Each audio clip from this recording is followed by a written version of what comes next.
Si Aling Sofia, isang matandang babae na tila kinain na ng panahon ang lakas at sigla, ay namumuhay bilang isang pulubi sa mga lansangan ng Maynila. Ang kanyang bawat araw ay isang pakikipagbuno para sa kaligtasan, isang walang katapusang paghahanap ng awa mula sa mga taong nagdaraan. Sa kanyang edad na 65 taon, ang kanyang katawan ay payat at mahina na, ang kanyang mukha ay puno ng mga kulubot na nagkukwento ng isang mapait na nakaraan.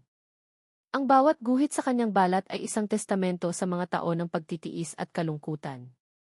Dati, si Aling Sofia ay isang ina na puno ng pagmamahal, isang ilaw ng tahanan na gagawin ang lahat para sa kanyang pamilya. Ngunit ngayon, siya na lamang ay isang anino sa mga sulok ng Quiapo, nakaupo sa malamig na semento, ang kanyang palad ay laging nakalahad, umaasa sa ilang bariyang malalaglag o sa tirang pagkain na ipagkakaloob sa kanya. Ang gabi ay ang kanyang pinakamalaking kalaban, ang lamig ng hangin ay tumatago sa kanyang mga buto habang siya ay natutulog sa ilalim ng tulay, sa bangketa, o sa harap ng mga tindahang nakasara na. Wala siyang kumot kundi ang kadiliman ng gabi. Ngunit hindi palaging ganito ang buhay ni Sofia. Maraming taon na ang nakalipas, siya ay isang biyuda na mag-isang pinalaki ang kanyang anak.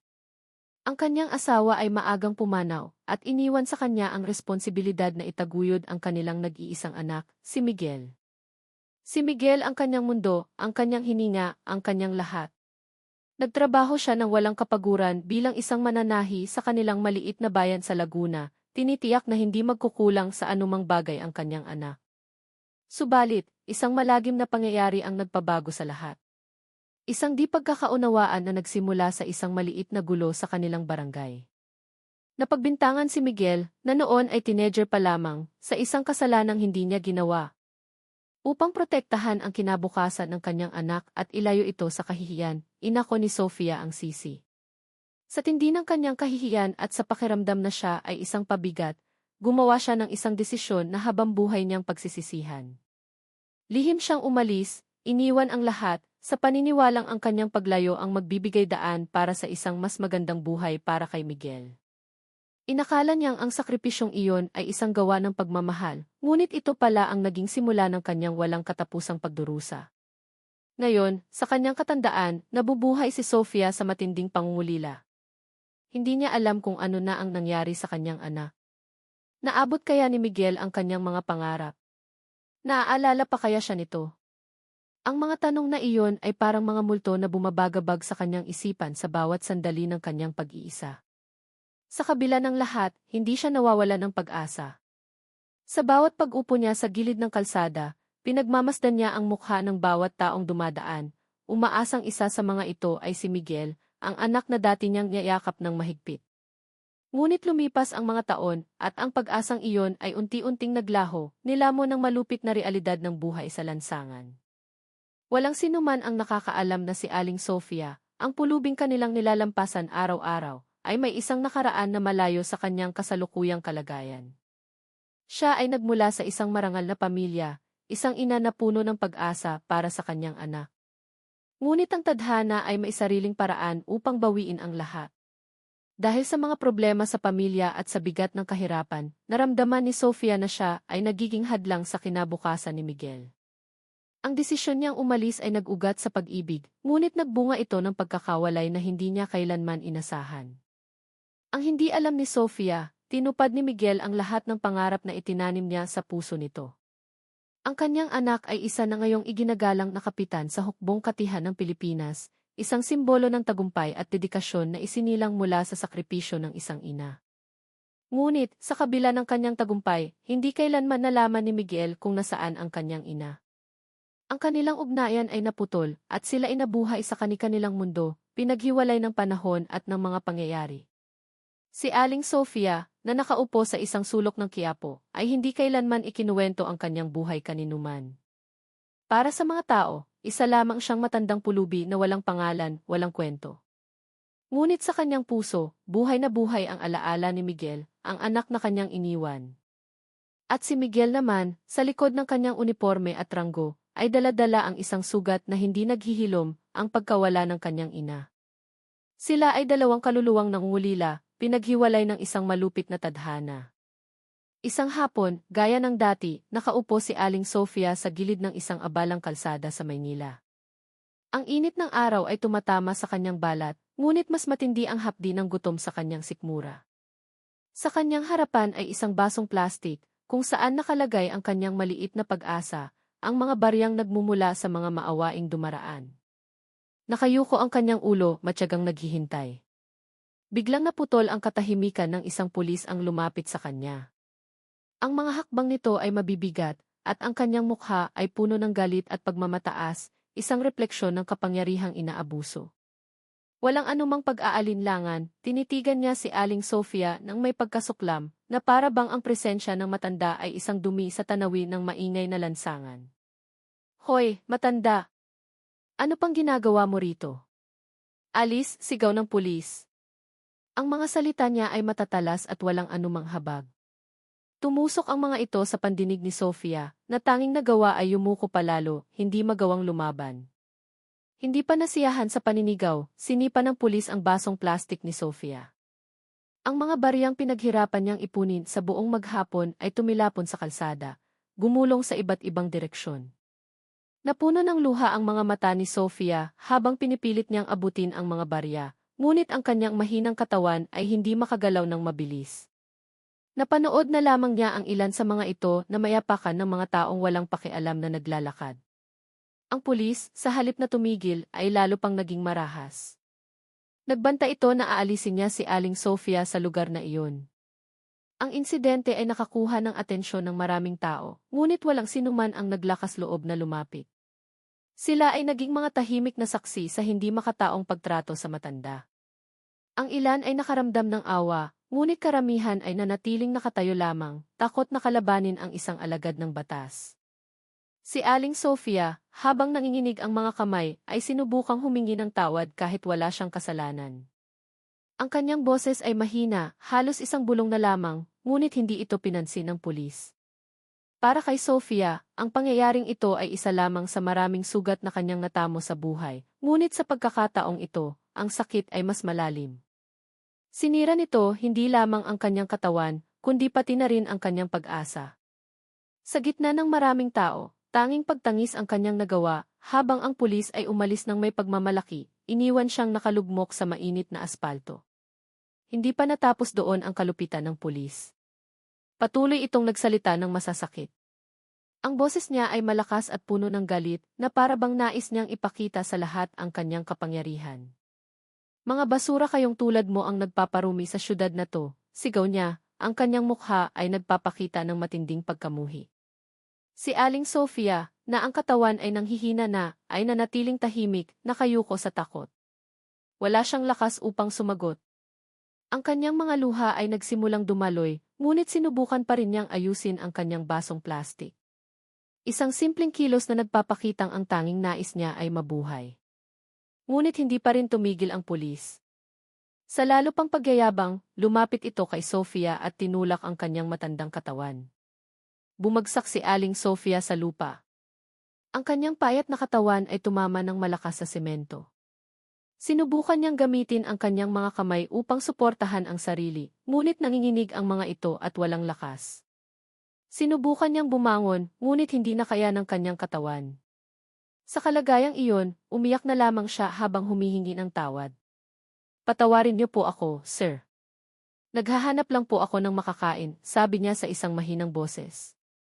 Ngunit hindi pinansin ang kanyang pakiusap. Ang mga mata ng pulis ay puno ng pagkasuklam, walang bahid ng awa. Ang mga taong nakapaligid ay nanatiling nakatingin mula sa malayo.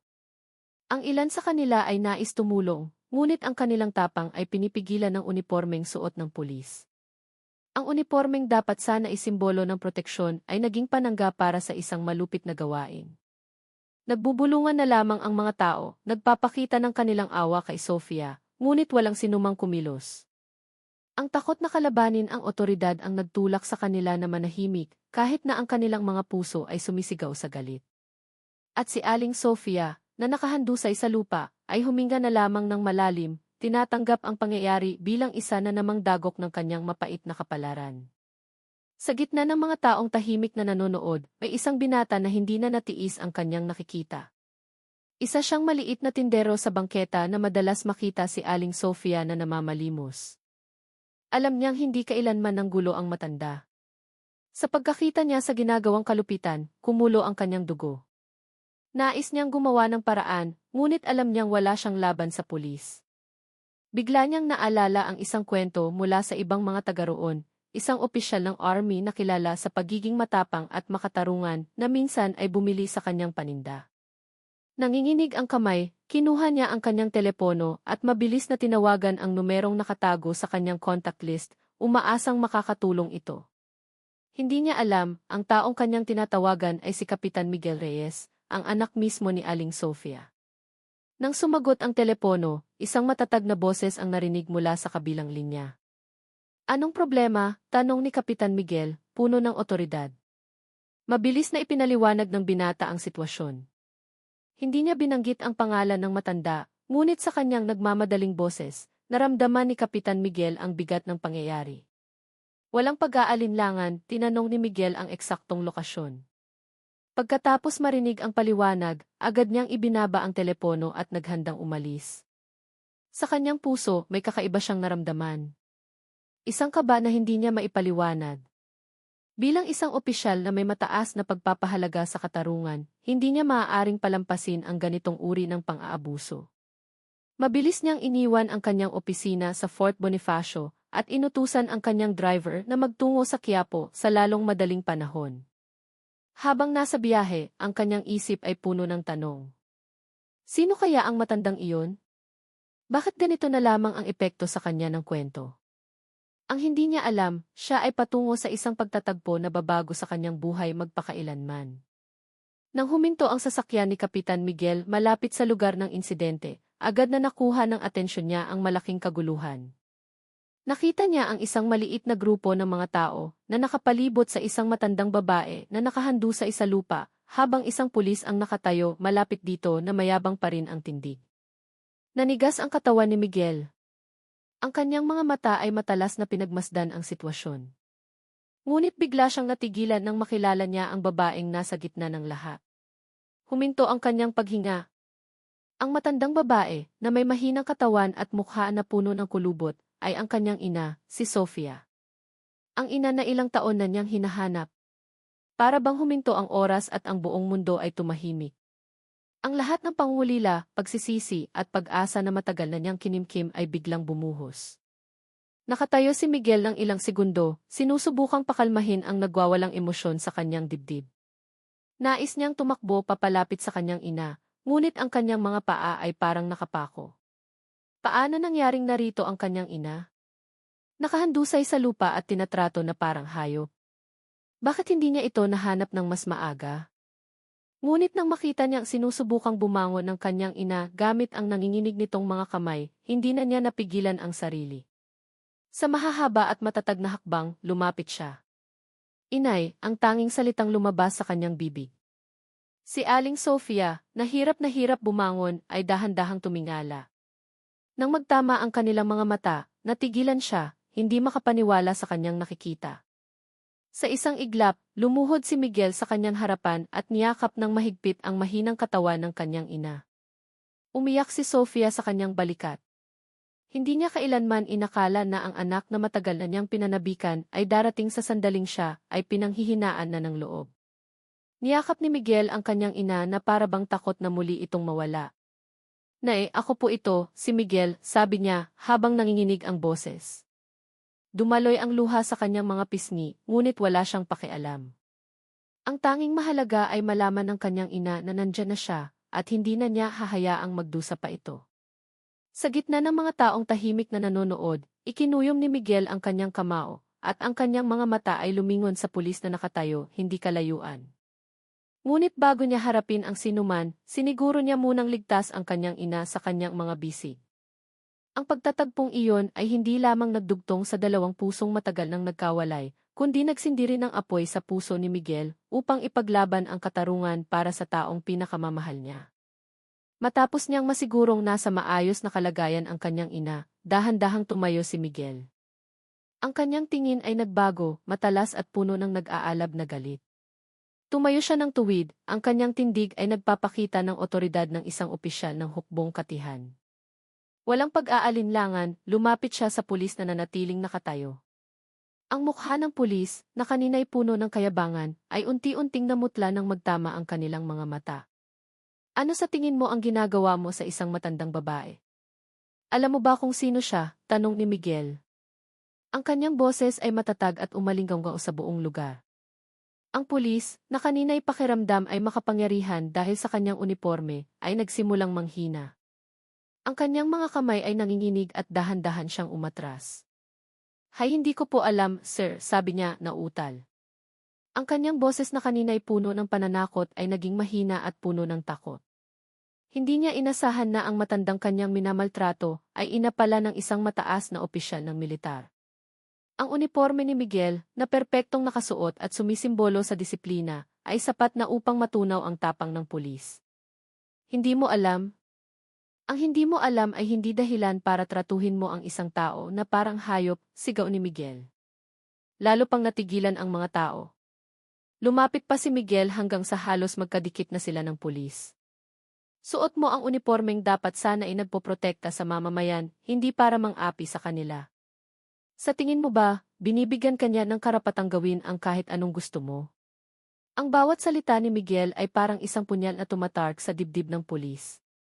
Ang mga residente, na kanina'y tahimik lang, ay nagsimulang tumango, nagpapakita ng kanilang suporta. Ang pulis ay nakayuko na lamang, pinagpapawisan at nanginginig sa ilalim ng bigat ng sitwasyon. Sa sandaling iyon, wala nang nakakita sa kanya bilang isang makapangyarihang alagad ng batas, kundi isang taong umabuso sa kanyang kapangyarihan. Sa puso ni Miguel, ipinangako niya na hindi niya ito palalampasin. Siya ay tumatayo hindi lamang para sa kanyang ina, kundi para sa mas malaking katarungan para sa lahat ng mga mahihinang nakaranas ng parehong pang-aapi. Ang galit na matagal ng kinimkim ni Miguel ay sumabog. Bilang isang opisyal, tinuruan siyang maging disiplinado at kontrolin ang kanyang emosyon.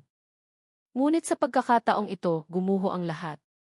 Paano niya mapipigilan ang sarili kung ang taong pinakamamahal niya ay tinatrato ng ganito? Nag-apoy ang kanyang mga mata. Sa isang mabilis na kilos, lumapit siya sa pulis at isang malakas na suntok ang dumapo sa mukha nito. Tumalsik ang pulis. Para to sa nanay ko, sigaw ni Miguel. Hindi nangahas lumaban ang pulis. Sinubukan niyang protektahan ang kanyang sarili, ngunit hindi niya naiwasan ang mga sunod-sunod na suntok ni Miguel. Ang bawat suntok ay naglalaman ng sakit, galit at paghihiganti para sa kanyang ina. Ang mga taong nakapaligid ay nanatiling tahimik. Ngunit sa kanilang mga puso mayroong kasiyahan. Sa wakas, nakatanggap ng ganti ang abusadong pulis. Siya na dati mayabang, ngayon ay nakaluhod na sa takot. Ang bawat suntok ni Miguel ay hindi lamang para sa kanyang ina, kundi para sa lahat ng biktima ng pang-aabuso sa kapangyarihan. Pagkaraan ng ilang sandali, tumigil si Miguel. Hingal na hingal, umatras siya at iniwan ang pulis na nakahandu sa isalupa, ang mukha ay pasa-pasa at puno ng pagsisisi. Dapat mong malaman na ang uniforme mo ay hindi lisensya para mang-api ng kapwa. Tandaan mo yan, sabi niya ng may diin. Ang mga tao ay nagsimulang magpalakpakan, nagpapakita ng kanilang suporta. Para sa kanila, si Kapitan Miguel ay hindi lamang isang anak na nagtatanggol sa kanyang ina. Siya ay isang simbolo ng katarungang matagal na nilang inaasam. Matapos humupa ang kanyang galit, tumayo ng tuwid si Kapitan Miguel, malamig na tinitigan ang pulis na nanginginig pa rin sa lupa. Sa isang matatag na boses, inutusan niya itong tumayo. Tumayo ka! At humingi ka ng tawad sa nanay ko, utos niya. Sa gitna ng kahihiyan, dahan-dahang tumayo ang pulis. Lumapit ito kay Aling Sofia, na nakaupo pa rin sa gilid ng daan. Papatawad po, inay. Nagkamali po ako, sabi ng pulis sa nanginginig na boses. Ngunit para kay Miguel, hindi sapat ang paghingi ng tawad. Kinuha niya ang kanyang telepono at tinawagan ang kaukulang ahensya upang i-report ang ginawa ng pulis. Sa kanyang posisyon, alam niyang dapat managot ang sinumang umaabuso sa kapangyarihan. Ang unipormeng suot mo ay simbolo ng proteksyon, hindi ng pang-aapi. Pananagutan mo ang ginawa mo sa harap ng batas, sabi ni Miguel sa pulis, tinitiyak na ang kanyang reklamo ay aksyonan. Nakahinga ng maluwag ang mga tao. Alam nilang ang ginawa ni Miguel ay hindi lamang para sa kanyang ina, kundi para sa lahat. Ang pangyayaring iyon ay naging isang aral para sa lahat. Para sa mga residente, ito ay paalala na ang tapang na labanan ang inhustisya ay kailangan. Para sa pulis, ito ay isang malaking dagok na habang buhay niyang maaalala. At para kay Aling Sofia, ito ay isang sandali na nagpabago sa kanyang buhay. Hindi lamang niya muling nakasama ang kanyang anak, kundi nasaksihan din niya kung paano ito naging isang taong matapang, makatarungan at puno ng pagmamahal. Sa araw na iyon, sa harap ng lahat, ipinakita ni Miguel at Sofia na ang katarungan ay nananaig pa rin at ang pagmamahal ng pamilya ang pinakamalakas na sandata sa lahat. Matapos ang lahat ng kaguluhan, dinala ni Miguel si Aling Sofia sa kanyang tahanan. Mahigpit niyang hinawakan ang kamay ng kanyang ina, takot na muli itong mawala. Sa buong biyahe, hindi binitawan ni Sofia ang kanyang anak.